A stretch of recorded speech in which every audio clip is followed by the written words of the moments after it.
10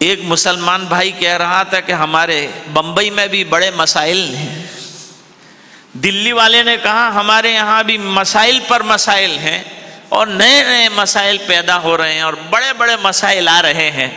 تو ہندو نے پولیس کو فون کیا کہ 2 مسلمان آپس میں میسائل بنانے کی بات کر رہے ہیں۔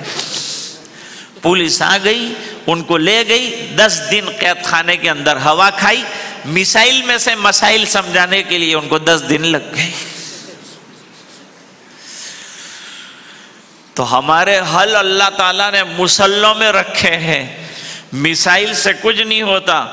ہمارا سب سے بڑا ہتھیار ہی یہ ہے، مسلح بچھا دیا، حضرت خواجہ صاحب نے نماز پڑھنا شروع کر دی، لوٹا لے آئے تھے، مسواک لے آئے تھے، سنیاسی دیکھتے رہے، حضرت خواجہ صاحب عبادت کرتے رہے، تلاوت کرتے رہے، اللہ سے مانگتے رہے، دعوت کا یہی طریقہ اختیار کیا تھا۔ دیکھ رہے ہیں اللہ کے بندے، بس دیکھیں گے ایک نہ ایک دن اللہ تعالیٰ ان کو لے آئے گا۔ 60 سال گزر گئے، حضرت خواجہ صاحب کے پاس خانقاہ میں 90 لاکھ لوگوں نے ایمان قبول کر لیا ہے۔ اب رائے پتھورا کو سنیاسیوں نے لکھا 90 لاکھ آدمی ہیں اس کے پاس، تیرا تختہ الٹنے کے لیے کافی ہیں یہ لوگ، تیری حکومت جانے والی ہے۔ لیکن اللہ والے دنیا داری سے کوئی لینا دینا نہیں رکھتے۔ دنیا میں ہوں دنیا کا طلبگار نہیں ہوں، دنیا میں ہوں دنیا کا طلبگار نہیں ہوں، بازار سے گزرا ہوں خریدار نہیں ہوں۔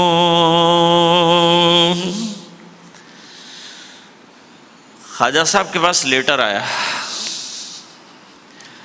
خواجہ صاحب کے پاس خط آیا، کل صبح ہونے سے پہلے اجمیر چھوڑ دو، ہمارا بہت سال رہے ہو یہاں، چھوڑ دو اجمیر، چلے جاؤ جہاں جانا ہو۔ مریدین گھبرا گئے، اتنا بڑا قافلہ، اتنا بڑا نظام، اتنی بڑی خانقاہ، اتنا بڑا لنگر لے کر جائیں گے کہاں؟ اٹھا کر چلے جاؤ جہاں جانا ہو۔ بادشاہ کا، راجہ کا آرڈر آ گیا ہے، حکم آ گیا ہے۔ حضرت خواجہ صاحب نے فرمایا مت گھبراؤ، لاؤ ہمارے ہتھیار، لاؤ ہمارے ہتھیار لاؤ۔ کیا ہتھیار ہیں؟ شاگردوں نے کہا، مریدوں نے کہا حضرت ہمارے پاس تو کوئی ہتھیار نہیں، ہم نے تو کبھی کوئی ہتھیار کسی کو اپنا بنانے کے لیے استعمال بھی نہیں کیا۔ کون سے ہتھیار کی بات کرتے ہیں آپ؟ کہنے لگے اتنے سال سے میرے پاس رہتے ہو، تم کو یہ نہیں پتا چلا کہ مسلمان کا ہتھیار کیا ہوتا ہے؟ ارے لاؤ میرا وضو کا لوٹا لاؤ اور لاؤ میرا مسلح لاؤ۔ مسلمان کا ہتھیار اس کا مسلح ہے، اور پھر میں اپنا ایک اور ہتھیار استعمال کروں گا، پھر اللہ تعالیٰ بیڑے پار فرما دیں گے۔ وہ کیا ہے؟ فرماتے ہیں ہاتھ اٹھا کر دعا کروں گا۔ مومن کا ہتھیار دعائے۔ اللہ سے لینا سیکھو، اللہ سے مانگنا سیکھو، رونے والے بن جاؤ۔ رونے والوں کو دیتے ہیں اللہ، اور اتنا دیتے ہیں میرے رب کے خزانے میں کوئی کمی نہیں۔ دوستو، مانگنے والا تھک سکتا ہے لیکن عطا کرنے والا تھک نہیں سکتا۔ اعلان فرمایا وَإِذَا سَأَلَكَ عِبَادِي عَنِّي فَإِنِّي قَرِيبٌ أُجِيبُ دَعْوَةَ الدَّاعِ إِذَا دَعَانِ۔ جب میرا بندہ ہاتھ پھیلاتا ہے، ابھی اس کا ہاتھ پھیلے، وہ مانگے، اس کا ہونٹ منگتا کے لیے ہلے، اس سے پہلے پہلے میری عطا اس کے دروازے پر دستک دے رہی ہوتی ہے، اس سے پہلے میں دے رہا ہوتا ہوں۔ لیکن کوئی مانگ کے دیکھے، رو کے دیکھے، ہاتھ پھیلا کے دیکھے، دامن پسار کے دیکھے، پھر اسے یقین آئے گا کہ تیری صدا وہاں پہنچے اس سے پہلے اس کا جواب پہنچ جاتا ہے۔ خواجہ صاحب نے مصلی بچھایا، وضو کیا، مسواک کیا، 2 رکعت نمازیں پڑھی۔ مسائل کا حل اللہ تعالیٰ نے نمازوں میں رکھا ہے، لہٰذا 2 رکعت نماز پڑھی، پھوٹ پھوٹ کر دعا فرمائی۔ کیا کہا؟ یوں کہا، اے اللہ میں اجمیر کو نہیں جانتا تھا، میں راجستھان کو نہیں جانتا تھا، تیرے نبی کے اشارے پر، میرے شیخ کے کہنے پر، اے اللہ اتنا لمبا سفر طے کر کے اپنے تمام گھر بار کو چھوڑ کر ہجرت کر کے یہاں آیا ہوں، اب تیرا حکم ہو جائے گا تو چلا جاؤں گا، راجا کے کہنے سے نہیں جاؤں گا، تیرے کہنے سے جاؤں گا، اب تو دے دے حکم تو میں کر دوں گا وہ جو تو حکم دے گا۔ مسکرا کر اٹھے، مصلی وائنڈ اپ کر دیا اور اپنے مریدوں سے کہا مت گھبراؤ، سن لی ہے اللہ نے میری، یہ خط جس نے لکھا ہے نا کہ چلے جاؤ، ہو سکتا ہے کہ فجر کی نماز سے پہلے زندہ گرفتار کر کے اس کو لے جایا جائے، اور خواجہ تو اسی دھرتی میں مرے گا اور یہیں اس کی قبر بنے گی۔ آج بھی لوگ دیکھ رہے ہیں کہ مزار خواجہ صاحب کا اجمیر کے اندر موجود ہے، اگرچہ خرافات کرنے والے کرتے ہوں گے، لیکن خواجہ صاحب کی محنتوں کا یہ بڑا میدان رہا ہے، اور ہزاروں لاکھوں لوگوں نے فائدے اٹھائے ہیں۔ انہی کی برکت ہے کہ اللہ تعالیٰ نے ہمیں دین اور ایمان کی نعمت سے مالا مال کر رکھا ہے۔ مصلی بچھایا تھا، حضرت اسید ابن حضیر رضی اللہ تعالیٰ عنہ نے ایک طرف گھوڑا باندھ دیا ہے اللہ کے دین کی محنت کا ایک چیز ہے، اور دوسری طرف اپنے بیٹے کو لٹا رکھا ہے، اور اب نماز کا سلسلہ جاری ہے۔ اس کے دوران ایک عجیب واقعہ پیش آیا، لیکن آج 9:45 ہو چکے، انشاءاللہ یار زندہ صحبت باقی، کل دوسرا مزید پروگرام ہوگا، اس میں اس گفتگو کو مزید آگے بڑھائیں گے۔ اللہم صلی علی سیدنا محمد وعلی آل سیدنا محمد وبارک وسلم۔ آتنا فی الدنیا حسنہ وفی الآخرۃ حسنۃ وقنا عذاب النار وقنا عذاب القبر وقنا عذاب الحشر وقنا عذاب الفقر وقنا عذاب الدین واحشرنا یوم القیامۃ مع الابرار۔ لا تزغ قلوبنا بعد اذ ہدیتنا وہب لنا من لدنک رحمہ انک انت الوہاب۔ اللہم اعنا علی تلاوت القرآن وذکرک وشکرک وحسن عبادتک۔ اللہم نور قلوبنا بنور القرآن وزین اخلاقنا بنور القرآن وادخلنا الجنة بالقرآن ونجنا من النار بالقرآن۔ اللہم اجعل القرآن ربیع قلوبنا ونور صدورنا وذہاب ہمومنا وغمومنا۔ اے اللہ ہمارے گناہوں کو معاف فرما، کوتاہیوں سے درگزر فرما، اپنا فضل اور کرم شامل حال فرما، رحم کے کرم کے فیصلے فرما، اپنی رضا دائمی عطا فرما۔ اے اللہ رمضان کے جانے کے بعد رمضان میں کیے جانے والے اعمال پر مداومت نصیب فرما، تلاوت قرآن کا جذبہ عطا فرما۔ اے اللہ تو ہم سے راضی اور خوش ہو جا، اس کے ایک ایک حرف سے عشق عطا فرما، عاشقانہ طور پر تلاوت کا سلسلہ جاری فرما، قرآن کی فہم بھی نصیب فرما، اس پر عمل درآمد بھی نصیب فرما۔ اے اللہ علاقے میں علماء جو محنت فرما رہے ہیں، ان کی محنتوں کو اپنے فضل سے قبول فرما، پورے مجمع کی مغفرت فرما، جب تک زندہ رکھے ایمان پر زندہ رکھ، جب وقت آخر ہو کلمے والی موت عطا فرما، حسن خاتمہ نصیب فرما، سوء خاتمہ سے حفاظت فرما، اور دعائیں اپنے فضل و کرم حبیب پاک صلی اللہ علیہ وسلم کے طفیل منظور فرما، برحمتک یا ارحم الراحمین۔